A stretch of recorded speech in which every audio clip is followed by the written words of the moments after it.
Good morning student, I am Gagan Chhabra, I am your science teacher. जैसे कि आपको पता है प्रीवियस वीडियो में हमने बात करी थी केमिस्ट्री के chapter number 3 atom and molecule के बारे में। काफ़ी स्टूडेंट्स ने कमेंट में आंसर भी दिए थे मेरे क्वेश्चंस के, ठीक है। तो अब बात कर रहे हैं आज हम फिजिक्स के chapter number 11 work and energy की। देखिए जो वर्क और एनर्जी है बहुत ही कॉमन टर्म्स है, हमारे डे टू डे लाइफ में इसका बहुत ही यूज़ हम नॉर्मली सुनते भी हैं। तो आइए चैप्टर में हमने पढ़ना क्या है इसके बारे में डिस्कस करते हैं। तो पहले जो है हम वर्क के बारे में डिटेल में पढ़ेंगे, देन हम बात करेंगे एनर्जी की, देन हम बात करेंगे इसके बेस पे टाइप्स या फॉर्म्स ऑफ एनर्जी की, जहाँ पर हम काइनेटिक और पोटेंशियल एनर्जी को डिस्कस करने वाले हैं। देन हम बात करेंगे न्यूमेरिकल्स की बात करने वाले हैं। देन हम बात करेंगे law of conservation of energy की।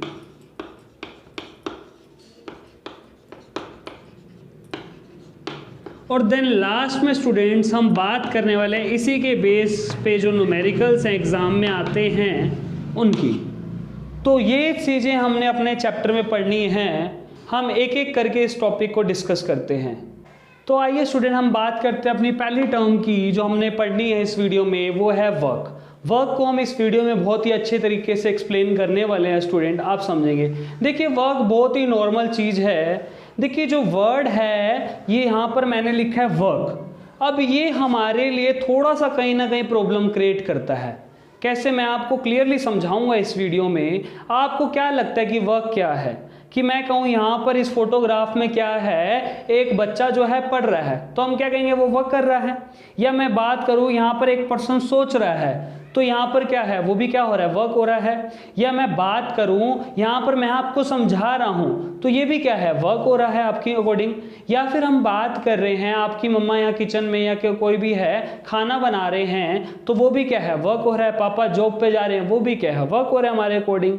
लेकिन स्टूडेंट अगर हम बात करें साइंस की लैंग्वेज में, अगर हम साइंटिस्ट की लैंग्वेज में बात करें, जो फिजिक्स में है ये वर्क नहीं है, ये डिफरेंट है स्टूडेंट। इसको वर्क कंसीडर नहीं किया जाता है। वर्क यहाँ पर बहुत ही अलग चीज़ है। अब मैं आपको एग्जांपल देता हूँ कि आप कहोगे सर वर्ड तो सेम है, वर्क फिर अलग कैसे है साइंटिफिक लैंग्वेज में। तो मैं अगर यहाँ पर एक वर्ड लिख रहा हूँ फैन, तो आपके माइंड में क्या इमेज सेट हो रही है, फैन की बात हो रही है। अब यहाँ पर फैन पंखा दिख रहा है आपको, ठीक है ना, ये पंखा हो गया। और एक फैन का मतलब यहाँ अक्षय कुमार है, ये भी तो फैन ही हो गया। समझ रहे हैं आप? कंपेयर करके देखें। जो स्टूडेंट मैं आपको समझाने की चीज़ कोशिश कर रहा हूँ उसको आप समझे ज़रा अच्छे से। यहाँ पर मैंने वर्ड लिखा फैन, तो आपके माइंड में क्या जी, पंखा। यहाँ पर एक फैन का मतलब ये भी तो अक्षय कुमार का फैन कह सकते हो। मतलब देखो एक चीज़ के दो अलग अलग मीनिंग भी तो हो सकते हैं। तो इसी तरीके से अगर स्टूडेंट हम बात करें वर्क की, वर्क का भी अलग है, ठीक है ना, वर्क का भी ऐसे ही है। वर्क हमारा डे टू डे लाइफ में अलग है, लेकिन फिजिक्स की या साइंस की लैंग्वेज में साइंटिस्ट के अकॉर्डिंग इसका मीनिंग जो है वो अलग है। अगर मैं यहाँ पर बात कर रहा हूँ, एक बच्चा है, देख रहे हैं आप इस फोटोग्राफ में, एक बच्चा बुक को लेके बैठा, उसमें बहुत प्रेशर है पेपर का, एग्जाम टाइम में बहुत ज़्यादा प्रेशर है। तो उसकी मम्मी क्या कहेगी, मेरा बच्चा पढ़ रहा है, उनके अकॉर्डिंग वो क्या है, वो काम कर रहा है, ले बेटे दूध पी ले, काम कर रहा है, बहुत थक चुका है। सिंपल सी बात है। लेकिन अगर हम फिजिक्स की लैंग्वेज में देखें, साइंस की लैंग्वेज में देखें, तो वो बच्चा वर्क नहीं कर रहा है। तो इसी को हमारे को जो वर्ड है वर्क, ये प्रॉब्लम थोड़ी सी कहीं ना कहीं क्रिएट कर रहा है। कैसे हमारे को उलझा रहा है, इसी चीज को हमने समझना है। हमने फिजिक्स की लैंग्वेज में वर्क के बारे में बहुत ही अच्छे तरीके से बात करनी है कि फिजिक्स की लैंग्वेज में वर्क है क्या। मैंने बोला है वर्क की, जैसे एक बच्चा पढ़ रहा है, उसके ऊपर एग्जाम का प्रेशर है, तो क्या बोलेंगे, यहाँ पर फिजिक्स की लैंग्वेज में mental labour is not consider as work as per science. कि अगर वो सोच रहा है तो वो वर्क नहीं हो रहा है। तो वर्क है क्या, मैं आपको बताता हूं ना वर्क क्या है। वर्क होता है, it is the product of force and displacement. It is the product of force and displacement. देखिए आपने इससे फिजिक्स के जब पहले वाले चैप्टर पढ़े हैं motion and force and law of motion, उसमें आपने डिस्प्लेसमेंट वर्ड को भी क्लियर करा है और हमने फोर्स के बारे में भी करा है। अगर आपको ये चैप्टर समझना है स्टूडेंट तो आपको पहले वाले चैप्टर भी आने चाहिए, तब जाके आप इसको अच्छे से क्लियर कर सकते हैं। तो मैंने क्या बात करी है यहाँ पर, मैं कह रहा हूँ वर्क क्या है, it is a product of force and displacement. Science की लैंग्वेज में अगर बात करें मैथमेटिकली क्या होगा, work equal to F into S. S where is S is displacement, F is force and W represent for work। कि कितना force लगा रहे हैं और कोई चीज कितनी डिस्प्लेस कर रही है, कितनी मूव कर रही है, वो क्या है, वर्क है। अब आपको पता है फिजिक्स में हम ऐसा यूनिट जरूर पढ़ते हैं कोई भी चीज हो, तो वर्क कैसे यूनिट, देखो फोर्स की ऐसा यूनिट हमने क्या पढ़ी थी, न्यूटन, और इसकी क्या पढ़ी थी, मीटर। तो अगर हम बात करें वर्क की मिलके इसको आ जाएगी जूल, जे से रिप्रेजेंट करते हैं, समझ रहे हैं आप ऐसा यूनिट का। और भी हम अलग तरीके से निकाल सकते हैं, अगर केजी में चाहते हैं तो केजी में भी आप निकाल सकते हैं। मतलब आपको अभी मैं फिलहाल क्या एक टर्म क्लियर करना चाह रहा हूं, वर्क।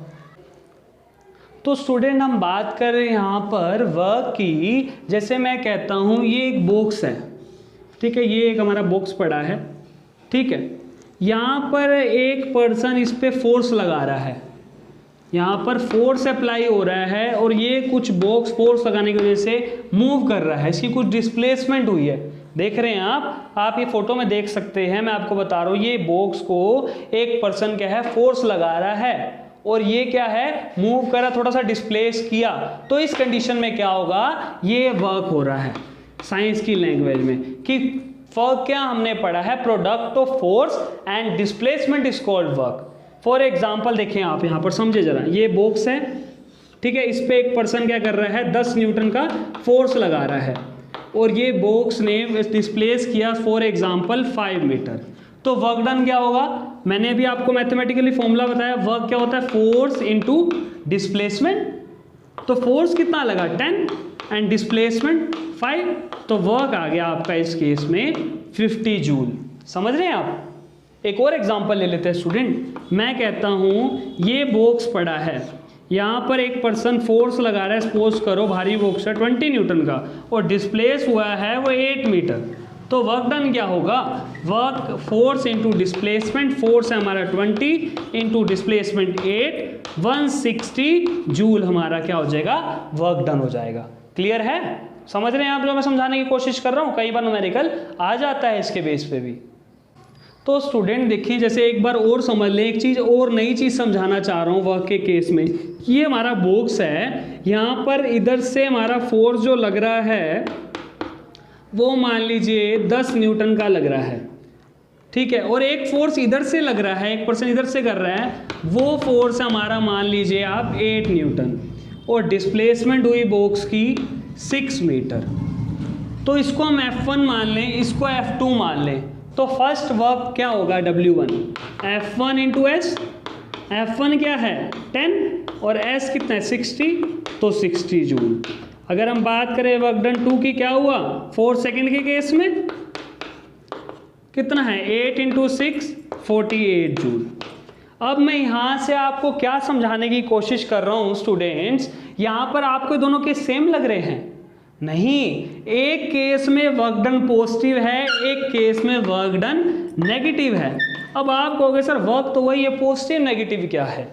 बेटे मैं आपको क्लियर करूंगा कि किस केस में वर्क डन पॉजिटिव है, किस केस में नेगेटिव है। ध्यान से समझे, जब हम जो फोर्स लगा रहे हैं और जो डिस्प्लेसमेंट है सेम डायरेक्शन में हो रही है, तो उस केस में वर्क डन क्या होता है, पॉजिटिव है। अगर फोर्स जो है डिफरेंट है डिस्प्लेसमेंट की डायरेक्शन से, फोर्स की डायरेक्शन डिफरेंट है डिस्प्लेसमेंट की डायरेक्शन से स्टूडेंट, तो उस केस में वर्क क्या होता है, नेगेटिव होता है। तो स्टूडेंट हम बात कर रहे थे वर्क पॉजिटिव की और नेगेटिव की, मैंने आपको बहुत अच्छे से एक्सप्लेन किया। अगर हम देखें, आप लिखना चाहते हैं तो आप लिख भी सकते हैं। देखें, if force and displacement are in same direction, अगर फोर्स और डिस्प्लेसमेंट सेम डायरेक्शन में, तो मैंने बताया वर्क कैसा होगा, पॉजिटिव। अगर हम बात करें if force and displacement are in opposite direction, तो वर्क कैसा होगा, हाँ जी, नेगेटिव। तो यही बात हम कर रहे थे कि वर्क डन पॉजिटिव किस केस में होगा और वर्क डन नेगेटिव किस में केस में होगा। आइए एक पॉइंट और बनता है, वर्क डन 0 कब होगा, उसका भी केस हम लेके चलते हैं। मैं आपको समझाता हूं, जैसे ये एक बॉक्स पड़ा है, ये बॉक्स है, यहाँ पर एक वॉल है, दीवार है, यहाँ पर एक पर्सन फोर्स लगा रहा है, मान लो उसने 50 न्यूटन का फोर्स लगा दिया, बहुत ज़्यादा फोर्स लगा रहा है वो, तो क्या ये बॉक्स डिस्प्लेस होगा? यहाँ पर जब वॉल है, क्या ये बॉक्स डिस्प्लेस होगा? नहीं, इस केस में हमारी डिस्प्लेसमेंट क्या होगी? 0। तो वर्क डन क्या होगा स्टूडेंट? Force into displacement. अगर फोर्स मैंने कहा 50 है, डिस्प्लेसमेंट 0, तो वर्क डन भी क्या हो जाएगा? 0। तो स्टूडेंट जैसा कि आपको इस फोटोग्राफ में क्या दिख रहा है, आपको इस पिक्चर में एक माउंटेन को एक बच्चा पुश कर रहा है, धक्का दे रहा है, क्या वो माउंटेन को हिला सकता है क्या? नहीं ना, उसका फोर्स जितना मर्जी लगा ले, वो क्या माउंटेन को हिला सकता है? नहीं। तो उस केस में वर्क डन क्या होगा? डिस्प्लेसमेंट तो कुछ भी नहीं हुई, तो वर्क डन क्या होगा? 0। यही बात कर रहा हूँ ना अभी मैं, 0 वर्क डन के केस की बात कर रहा हूँ यहाँ पर। और एग्जांपल्स में आपको समझा सकता हूँ। मैं कहता हूँ ये ट्रैक है, एक सर्कुलर ट्रैक है, इसमें कोई एथलीट जो है मूव कर रहा है, जहाँ से स्टार्ट किया वहीं पर आ गया, तो डिस्प्लेसमेंट क्या हुई? 0। पिछले चैप्टर में हमने बात कर रखी है इसकी। तो अगर डिस्प्लेसमेंट 0 है तो वर्क डन भी क्या होगा? 0। क्लियर है आपको जो मैं समझाने की कोशिश कर रहा हूँ? ठीक है स्टूडेंट, आइए अब हम बात करने वाले हैं एक एनसीईआरटी के न्यूमेरिकल की, जो वर्क डन पे बेस है। क्वेश्चन है student, a porter lifts to a luggage of 15 kg from the ground and put on his head 1.5 above the ground, calculate the work done। आपको निकालना है वर्क डन। आपको luggage का मास कितना दे रखा है स्टूडेंट?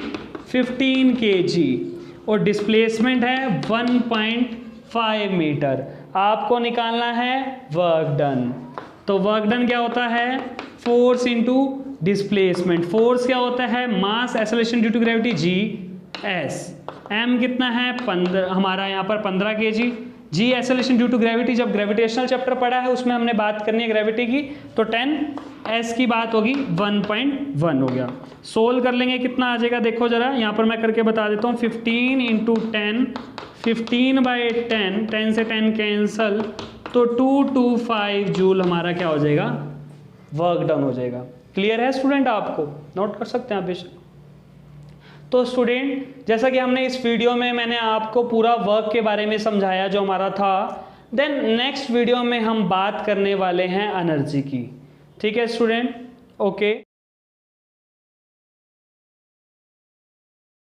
जैसा कि हमने वर्क डन टॉपिक किया है, इसी पे क्वेश्चन है, a pair of blocks exert a force of 140 newton on a plug, the field being plugged is 15 metre long, how much work is done in plugging the length of field.